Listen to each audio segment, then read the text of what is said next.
Olá pessoal, boa tarde. Aqui quem está falando é o professor Anderson e hoje nós vamos dar início ao nosso curso de Windows Server 2016. E antes de começar a trabalhar com Windows Server, vou passar uma introdução para vocês, algumas ferramentas de virtualização que nós podemos utilizar para trabalhar com o Windows Server e também as vantagens e desvantagens de virtualizar um sistema servidor, um sistema operacional. Também vou trazer para vocês os pré-requisitos e as versões que nós temos dentro do Windows Server. Falando um pouco de virtualização, eu trouxe aqui para vocês algumas das ferramentas e dentre elas as mais utilizadas, como é o caso da VMware, que é o próprio fabricante, criou a sua ferramenta de virtualização. A Microsoft também tem a sua, que é o Hyper-V, ele já é nativo no Windows 10 e também no Windows Server. Temos o VirtualBox, que é da Oracle, e o Xen, da Citrix. Todas essas ferramentas são grandes ferramentas de virtualização. Vocês podem utilizar qualquer uma delas para as nossas videoaulas. Eu vou trabalhar o VirtualBox, tá? Mas já utilizei o Hyper-V, também já utilizei o VMware, mas são ferramentas. O VMware já é uma ferramenta paga, né? Então eu prefiro trabalhar com o VirtualBox e o Hyper-V.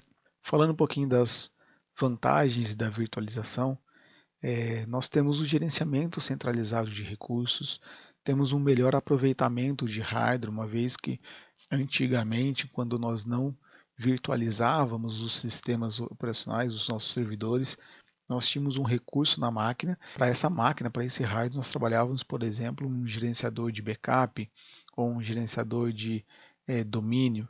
E esse hardware, né, que estava trabalhando apenas um serviço, nós tínhamos lá 60%, 65% da sua capacidade sem nenhuma utilização. Então, com a virtualização, nós trabalhamos essa otimização de hardware. A manutenção de infraestrutura simplificada, uma vez que estão todos num único local, um único hardware. A economia de espaço, aqueles data centers gigantes com um monte de servidores um ao lado do outro, já não é tão visto assim, principalmente nas empresas menores. Hoje o data center já é um pouco menor, a sua infraestrutura é mais otimizada.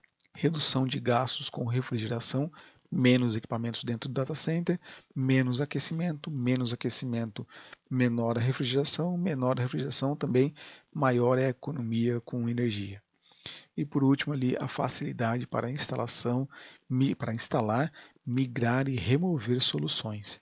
Então aqui eu trouxe para vocês 6 vantagens, dentre várias outras que nós encontramos, mas são 6 grandes vantagens para a virtualização do nosso servidor e também até para ambiente de testes. Aqui nós temos as desvantagens da virtualização. Nem só de flores a gente vive com a virtualização. Então, quais são essas desvantagens? Elas existem, né? Como, por exemplo, a sobrecarga de tarefas, dependendo da equipe que está criando a infraestrutura, às vezes ele se perde um pouco na capacidade do hardware e acaba levando uma sobrecarga de tarefas, uma sobrecarga de recursos.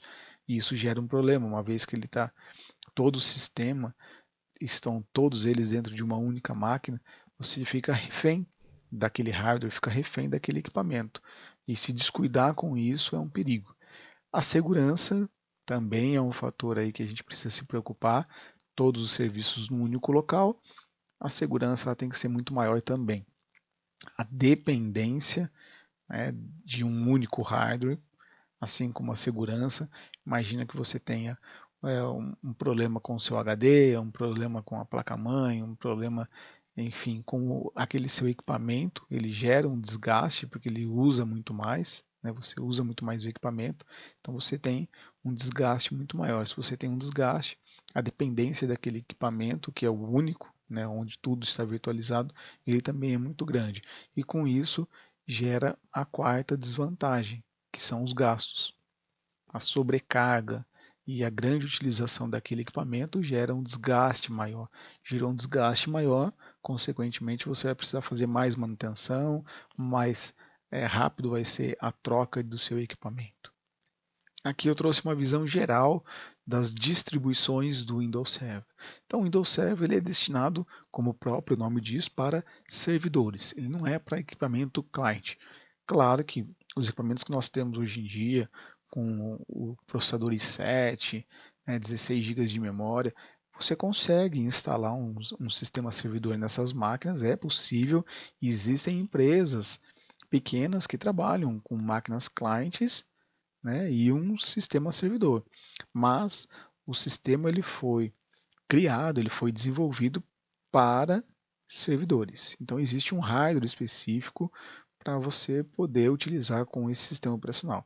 E eu trouxe as 4 distribuições que nós temos na versão 2016, que é a versão que nós vamos trabalhar nesse curso.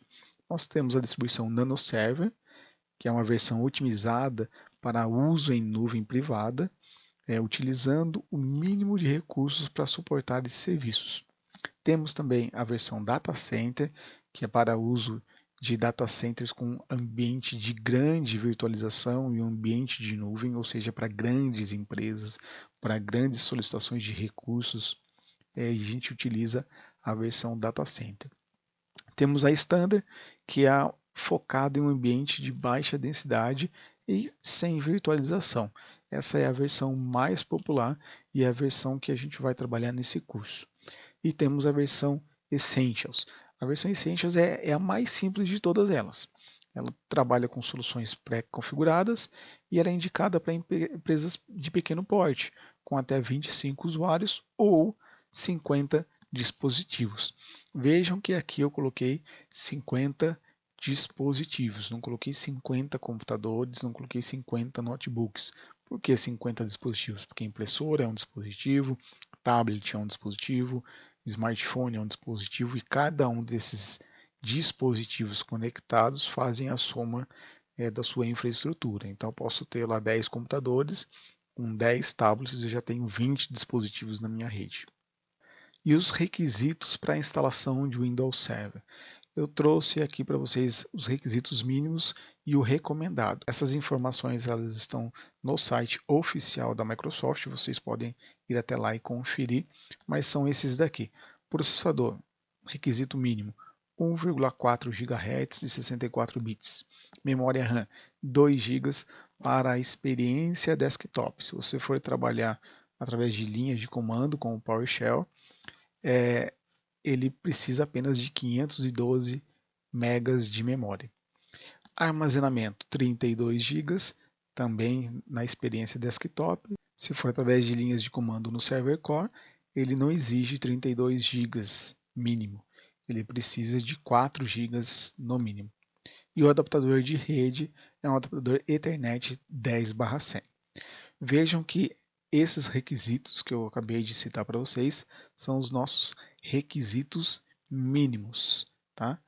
Agora vejam aqui do lado a comparação com o recomendado, aquele que a Microsoft ela garante uma boa experiência na utilização do servidor para vocês.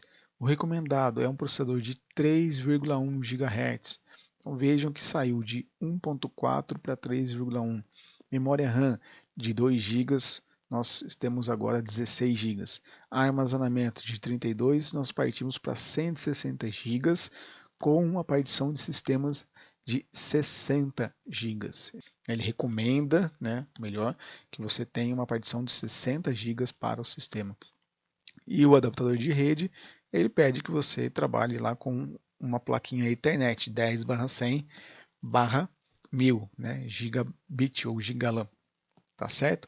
Então, olha, vejam que a configuração mínima para a configuração, o requisito recomendado é muito diferente. Então, esse requisito mínimo é o que a Microsoft coloca, é possível utilizar o sistema. Não significa que ele vai fluir como você gostaria. Ele vai travar, ele vai engasgar, você vai instalar um recurso, ele vai ficar ali rateando. Então, para isso, nós temos o recomendado. Então, como nós vamos trabalhar com máquinas virtualizadas dentro do nosso desktop, dentro do nosso notebook, nós não vamos conseguir trabalhar, pelo menos a minha máquina aqui, ela não vai conseguir trabalhar dentro do requisito recomendado. Então eu vou ter que diminuir o meu hardware para a virtualização e, consequentemente, também as instalações vão demorar um pouco mais, as aplicações, as diretivas de segurança, as políticas que eu vou aplicar também vão demorar um pouquinho mais, tá certo? Então, se atentem aí aos requisitos mínimos e o recomendado, que é uma diferença muito grande, e isso influencia diretamente na utilização do nosso sistema. E para finalizar, vou falar um pouquinho para vocês sobre o planejamento de redes. Antes da gente começar a sair e fazer a instalação do sistema, é preciso planejar uma rede. Por que eu preciso planejar uma rede? Para evitar erros comuns, né, que acabam afetando o desempenho de uma rede corporativa. Então, a falta de planejamento de uma rede, ela gera um custo muito grande para o nosso cliente e gera um desgaste até mesmo de relacionamento, porque o cliente vai ficar insatisfeito e eu vou ter que refazer um trabalho para resolver um problema que o meu cliente está alegando, que ele está sentindo. Então, primeiro, não comece uma rede sem um plano, sem um projeto. E ele é composto de duas partes: a física, que são os cabeamentos, as distribuições dos equipamentos, e a parte lógica, que é a nomeação dos dispositivos, de distribuições dos privilégios, serviços, recursos e assim por diante. Então, nós temos duas partes do nosso projeto, a física e a lógica, e elas devem ser alinhadas. Segundo, entenda a função da rede antes de criá-la. Não saia fazendo a instalação de funções e recursos que não serão utilizados na empresa. Dentro dos nossos serviços, a gente vai utilizar apenas os serviços. Se você quer aprender um novo recurso, se você quer testar um novo recurso, virtualize uma máquina para fins de teste e faça isso nessa máquina de teste. Não faça na rede. Terceiro, do servidor antigo, vamos imaginar que você está migrando, que você tem uma versão lá 2012, 2008, e você vai migrar agora para a versão 2016 ou para a versão 2019, que nós já estamos na versão 19.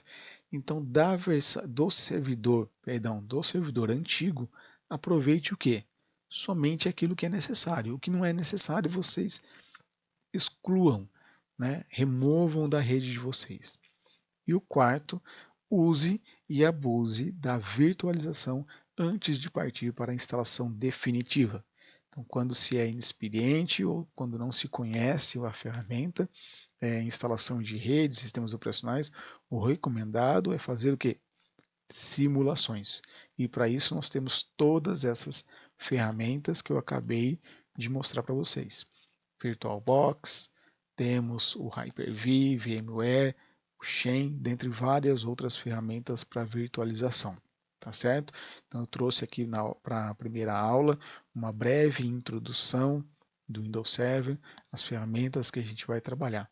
Agora, a partir da próxima aula, a gente já vai começar a criar um ambiente para poder fazer a instalação dos nossos recursos.